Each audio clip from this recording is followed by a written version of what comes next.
किसान भाइयों नमस्कार। आज हम श्री अन्न या मोटा अनाज के बारे में संक्षेप में जानकारी देंगे।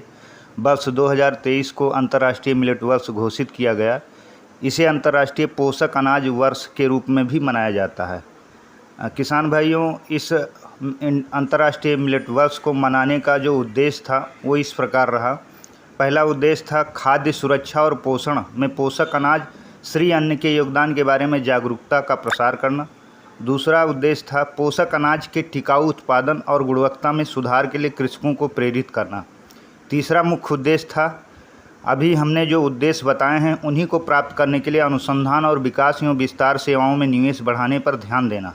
चौथा, हमारे स्वास्थ्य से जुड़े पोषक तत्वों को हमारे खाने में लाने का।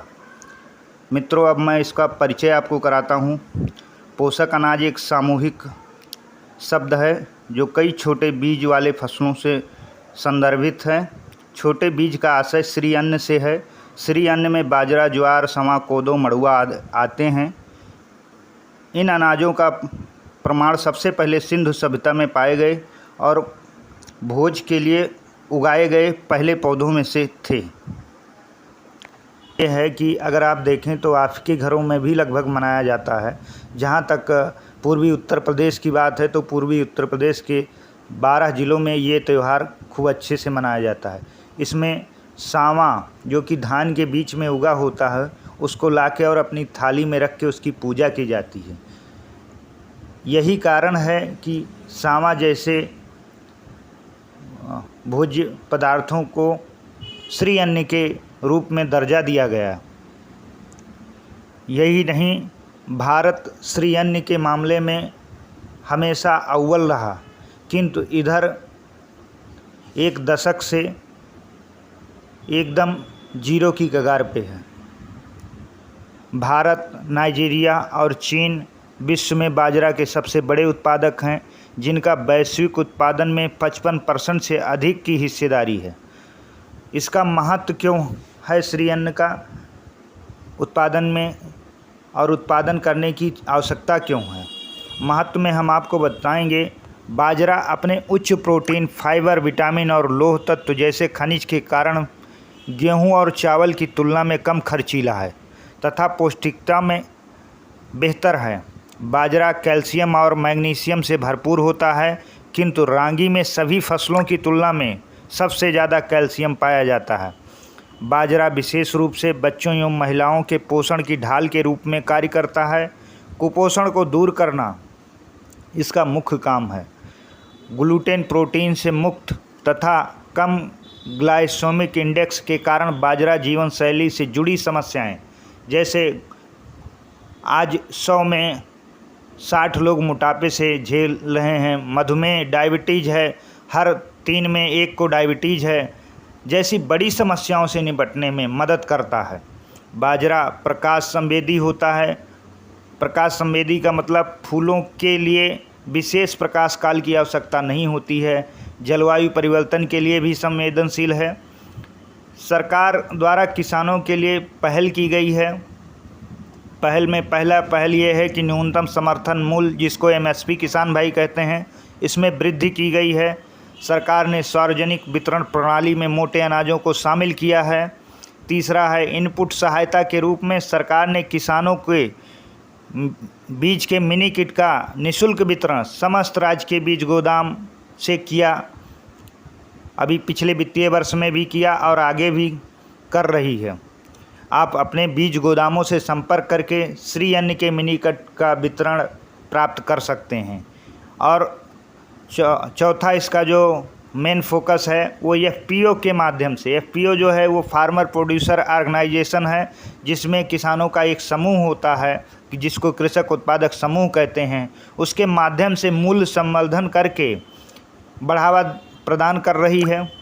मित्रों, हम यह कह सकते हैं कि मोटे अनाजों में पोषण का खजाना छिपा है, जिसे हम श्री अन्न कहते हैं। Bharat global hub for millets की राह पर चल रहा है। अनसैचुरेटेड फैट के रूप में प्रचुर मात्रा में है, जो स्वास्थ्य के लिए अच्छा है। ने FPO के माध्यम से अंतर्राष्ट्रीय मिलेट वर्ष 2023 के माध्यम से मिलेट्स के मूल्य संवर्धन का भी काम बहुत तेज़ी से कर रही है। बाजरा, रागी, मड़ुआ, कोदो, सावा आदि के लिए कृषि विभाग अपने एफपीओ के माध्यम से जैसे बाजरे के लड्डू बनाना, बाजरे की मठरी, बाजरे का केक, बाजरे का बिस्किट, बाजरे की टिक्की, बाजरे की नमकीन, बाजरे का रस्क, बाजरे का बेसन लड्डू, बाजरे का उपमा और बाजरे की रोटी आदि बना के उनको मार्केट में बेचने के लिए आगे बढ़ रही है। इस तरीके से एफपीओ अपनी आमदनी का हिस्सा बढ़ा सकते हैं मूल्य संवर्धन करके। ख़ास तौर पे जब बाजरे की बात हो रही है तो बाजरे में प्रोटीन प्रति 100 ग्राम में 11.92 मिलीग्राम, कार्बोहाइड्रेट ग्राम में 100 ग्राम में 66.80 ग्राम और ऊर्जा 100 ग्राम में 378 कैलोरी, कैल्शियम 100 ग्राम में 72 मिलीग्राम और सबसे ज़्यादा कैल्शियम रागी में पाया जाता है, प्रति 100 ग्राम में 364 मिलीग्राम, फास्फोरस 100 ग्राम में 210 ग्राम, मैग्नीशियम 100 ग्राम में 146 मिलीग्राम, जिंक 100 ग्राम में 1.7 मिलीग्राम, आयरन 100 ग्राम में 8 मिलीग्राम, थायमीन 100 ग्राम में 0.42 मिलीग्राम, राइबोफ्लेविन 100 ग्राम में 0.29 milligram, vitamin 1.8 milligram, folic acid 14.0 milligram, ये सारे तत्व बाजरे में पाए जाते हैं। किसान भाइयों, अब हम बाजरा के बिस्किट बनाने में जो सामग्री लगती है उसके बारे में आपसे चर्चा करेंगे। बाजरा का आटा 100 ग्राम, गेहूं का आटा 100 ग्राम, घी 80 ग्राम, चीनी पिसी हुई 80 ग्राम, नमक 3.5 ग्राम, दूध लगभग 40 से 50 ml, मीठा सोडा 2 ग्राम, बेकिंग पाउडर 1 ग्राम। बनाने की विधि: बाजरा का आटा एवं गेहूं के आटे में नमक, मीठा सोडा और बेकिंग पाउडर डालकर 2-3 बार अच्छी तरह से छान लें। घी और चीनी को हल्का होने एवं फुलावट आने तक फेंटें। ऐसे फेंटे हुए मिश्रण में आटे को मिश्रण में मिलाकर दूध के साथ नरम आटा गूँथ लें। इसे आधा इंच मोटी तह के रूप में बेलकर मनचाहे आकार में काट लें। पहले गरम किए हुए ओवन में 160 डिग्री सेल्सियस पर 25 से 35 मिनट तक पूरा होने तक बेक कर लें। बाजरा लड्डू में क्या सामग्री चाहिए: आटा 200 ग्राम, गुड़ 250 ग्राम, घी 150 ग्राम, काजू 10 ग्राम, बादाम 10 ग्राम, गोंद 30 ग्राम, नारियल बुरादा 30 ग्राम, इलायची पाउडर 2 ग्राम। बनाने की विधि: कढ़ाई में घी गरम करके गोंद को कुरकुरा होने तक सेंक लें। प्लेट में ठंडा होने के लिए रख दें। अब इसी कढ़ाई में घी के साथ बाजरा आटा भून लें। जब बाजरा आटा घी छोड़ दे तो अच्छी खुशबू आने लगे तब गैस बंद करके एक प्लेट में निकाल लें। कढ़ाई में 2 चम्मच घी डालकर गुड़ के साथ छोटे छोटे टुकड़े करके धीमी आंच पर पिघला लें। इसमें बाजरा आटा, काजू आटा और बादाम के टुकड़े, गोंद, नारियल बुरादा एवं इलायची के पाउडर मिला के लड्डू बांध लें। एक स्वादिष्ट लड्डू तैयार हो जाएगा। मित्रों, इसकी हमने कंप्लीट जानकारी ब्राउज़र के माध्यम से इसमें PDF में संलग्न कर दी है। आप चाहें तो उसमें देख सकते हैं। बाजरे की सारी चीज़ें गुणवत्ता युक्त होती हैं, चाहे मठरी हो, चाहे केक हो, चाहे बिस्किट हो, बाजरे के लड्डू हों, चाहे बाजरे की टिक्की हो, चाहे बाजरे का नमकीन हो, चाहे बाजरे का रस्क हो। रस्क मतलब सामान्य भाषा में टोस्ट कह सकते हैं हम। चाहे बाजरे का बेसन लड्डू हो, चाहे बाजरे की उपमा हो और चाहे बाजरे की रोटी हो, ये पूर्णतः सुपाच्य होता है। श्री अन्न नाम ऐसे ही नहीं रखा गया।